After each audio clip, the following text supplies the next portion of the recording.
আসলে তিনি রাজাকার কিনা আমরা জানি না, তবে ওর স্থানে ছিল একজন দিলু কসাই, নাম ছিল দিলুর জায়গা দেলোয়ার বসিয়ে দি আজকে বিশ্ববরেণ্য মুসাফিরকে জেলখানায় যারা বন্দী করেছে এদেরকে একদিন আল্লাহর আসামির কাঠগড়ায় দাঁড়াতে হবে। সেই দিন তিনি হবে বাদী। সেই দিন কোথায় যাবে? এই দিন হুসাইনের উত্তরসূরিরা আল উলামা ওয়ারাসাতুল আম্বিয়া, আল্লাহর নবীর উত্তরসূরি হলে আলেমরা। সুতরাং তার যা ঈমান আছে এই ঈমানের বলিবাল তিনি। আমি মনে করি তিনি একজন জান্নাতি মানুষ, তিনি একজন জান্নাতের সুসংবাদ গ্রাণ প্রাপ্ত মানুষ। তিনি যদি জেলখানার মধ্যেও মরে যায় তবু আল্লাহর কাছে তিনি শাহাদাতের মর্যাদা পাবে। বলেন সুবহানাল্লাহ।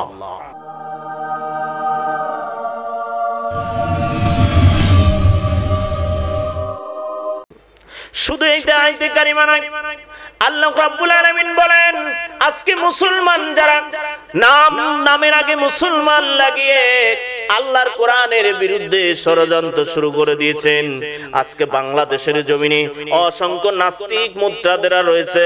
এই নাস্তিকগুলা কোরআনের বিরুদ্ধে, কোরআনের মধ্যে নাকি ভুল আছে তারা ভুল ধরতেছে। এরা হলো সম্পূর্ণ কাফের মুশরিক হয়ে গেছে। কারণ হলো যারা হলো কাফের হয় তারা কাফেরদের মুশরিকদের পক্ষ নিয়ে লড়াই করে, আর যারা মুসলিম হয় তারা সব সময় আল্লাহর দ্বীনের পক্ষে, কোরআনের পক্ষে লড়াই করে। আল্লাহ রাব্বুল আলামিন কোরআনুল কারীমের মধ্যে জানাই দিলেন আল্লাযীনা আমানু ইউকাতিলুনা ফি সাবিলিল্লাহ। যারা ঈমানদার হবে তারা সংগ্রাম করে, লড়াই করে তাগুদের বিরুদ্ধে। আর যারা তাগুদ হয়, কাফের হয়, ওয়াল্লাযীনা কাফারু ইউকাতিলুনা ফি সাবিলিল্লাহ। আল্লাহ রাব্বুল আলামিন বলেন আর যারা কাফের তারা মুসলমানের বিরুদ্ধে, তারা কাফেরদের পক্ষ নিয়ে লড়াই করে, তাদের বিরোধিতা করে, ইসলামী আন্দোলনকে বন্ধ করে দিতে চায়, আল্লাহর কোরআনকে যারা স্তব্ধ করে দিতে চায়, আল্লাহর কোরআনকে যারা ধ্বংস করে দিয়ে পৃথিবীর জমিনে শয়তানের আইন চালু করতে চায়, ওরা কখনো মুসলমান হতে পারে না। সুপারিশকারী শুধু নবীজি হবেন না, মান যাল্লাযী ইয়াসফাহু ইনদাহু ইল্লা বিইযনি। সেই দিন কে আছে অনুমতি ছাড়া সুপারিশ পাবে? শহীদরা পেয়ে যাবে। এই জন্য আজকে আমরা আলেমদেরকে দেখতে পারি না যারা ইসলামী আন্দোলন করে, কোরআনের জন্য লড়াই করে, কোরআনের কথা বলে, হক কথাগুলো যখন মানুষের মাঝে পৌঁছায়া দেয়, বাল্লিগু আন্নী ওয়ালা আয়া, আয়াতটা খুলে খুলে যখন প্রচার করে দিয়ে যায়। আর কিছু শ্রেণীর মুসলমান নামের আগে দাড়ি টুপি লাগাইয়া মুনাফিক মার্কা মুসলমান, এরা বলে এরা নাকি জঙ্গিবাদ সন্ত্রাস করে, জঙ্গি বোঝায় দিয়ে এদেরকে সন্ত্রাসবাদ ইসলামকে বানাইয়া তাদেরকে এই জমিন থেকে হত্যা করা হচ্ছে। অসংখ্য মানুষকে বিনা দোষে ফাঁসির কাছে নিয়ে জীবন দিয়েছে, তবু এই তাগুদের সামনে মাথা নত করে নাই।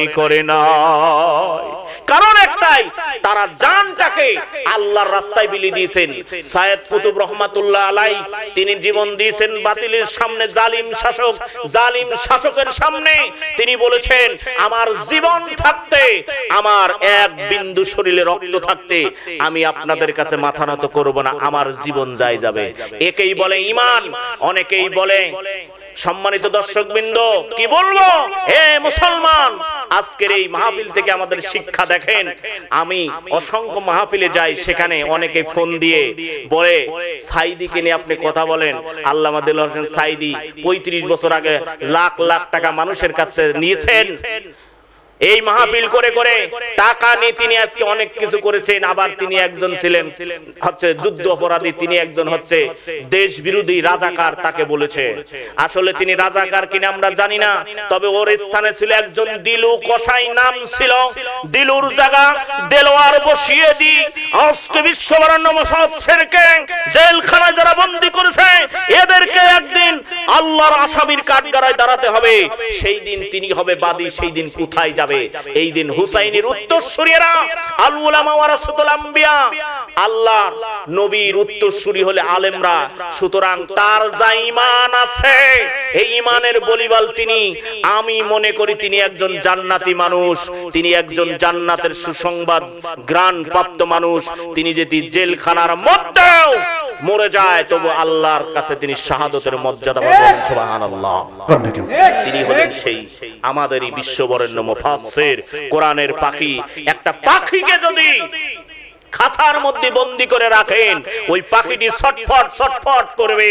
তেমনি ভাবে এই পাখি ছিল কোরআনের পাখি, সব জায়গায় উড়ে উড়ে আল্লাহর কোরআনের হক কথাগুলো পৌঁছাই দিচ্ছিল, দিনের কথাগুলো।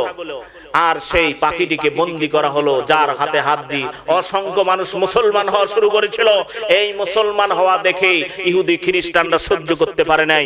আমাদের কিছু এই বেঈমান মুসলমান তাদের সঙ্গে হাত মিলিয়ে, যেমন হাত মিলিয়েছিল আবু জেহেলের সঙ্গে। আব্দুল্লাহ বিন উবাই মুসলমান ছিলেন, সাহাবী ছিলেন। এই আব্দুল্লাহ বিন উবাইয়ের উত্তরসূরিরা হাত মিলিয়ে এই বিশ্ববরেণ্য কোরআনের পাখিকে জেলখানার মধ্যে একটি অপরাধ বানিয়ে ঢুকিয়ে দিয়েছেন। কথা বলেন ঠিক কিনা? সুতরাং আমরাও একদিন এই কোরআনের বিচার, কোরআনের পক্ষে বিচারের রায় পাবো ইনশাআল্লাহ। সেদিন বেশি সময় নেই, সেই দিন হাসরের ময়দানে বিচারক হবেন আল্লাহ, নবী হবেন সেই দিন উকিল, বাদী হবে সেই দিন সাইদি। সেই দিন তোমার বিচার করা হবে, কে কে সাক্ষী দিয়েছিলে, কে মিথ্যা ভাবে সাজিয়েছিলে, এই মিথ্যার প্রমাণ তোমাদেরকে দিতে হবে। সেই দিন কোথায় যাবে? সেই দিন কেউ থাকবে না। وَيَبْقَى وَجْهُ رَبِّكَ ذُو الْجَلَالِ وَالْإِكْرَامِ فَبِأَيِّ آلَاءِ رَبِّكُمَا تُكَذِّبَانِ। সেই দিন সব ধ্বংস হয়ে যাবে, কিছুই থাকবে না, এক আল্লাহ ছাড়া কেউ থাকবে না। সেই দিন কোন কোন জিনিসকে আল্লাহর অস্বীকার করবে? কোন জিনিসকে অস্বীকার করতে পারবে না। তোমার হাত সাক্ষী দেবে, পা সাক্ষী দেবে, তোমার অঙ্গ যত আছে সবগুলা তোমার সাক্ষী দেবে। কোথায় পালিয়ে যাবে? পালানোর জায়গা খুঁজে পাবে না। এখন তো তোমরা মামলাটা টাকার বিনিময়ে লক্ষ লক্ষ ঘুষ দিয়ে, টাকা দিয়ে একটা মামলাকে ঘুরিয়ে দেওয়া যায়। সত্যকে মিথ্যা বানানো যায়, মিথ্যা মামলাকে সত্য বানানো যায়। কিন্তু আল্লাহ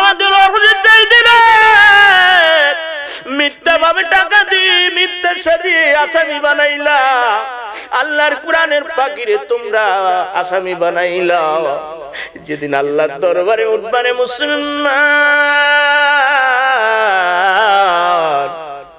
ও বাংলার মুসলমান রে, একজন কোরআনের পাখির জন্য, একজন ইসলামী আন্দোলনের শ্রেষ্ঠ কর্মীর জন্য টেকনাফ থেকে তেতুলিয়া, রূপসা থেকে পাতনিয়া সব মানুষগুলা আজকে থরথর করে চোখের পানি ফেলে দেয়। এই জমিনের মধ্যে চোখের পানি ফেলার নামাজের মধ্যে দোয়া করে, ও আল্লাহ একবার কি তুমি কোরআনের পাখির দেখা দিবা না? দেশ বিদেশ থেকে কত ফোন দেয় আমি ইমদাদকে, হুজুর আপনার আলোচনা শুনলাম, বিশ্ববরেণ্য মুফাসসিরের জন্য আপনি দোয়া করেছেন, আপনি অনেক কথা বলেছেন।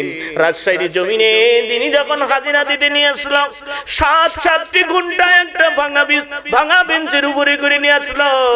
বিশ্ববরেণ্য কোরআনের পাখি চোখের পানি ছেড়ে দিয়ে সন্তানকে ডেকে বলে, বাবা রে আমাকে 7টি ঘন্টা আমাকে বেঞ্চের উপরে নিয়ে এসেছে, আমি মাজুর মানুষ, আমি দাঁড়াতে পারি না, বড় কষ্ট হয়েছে রে বাবা।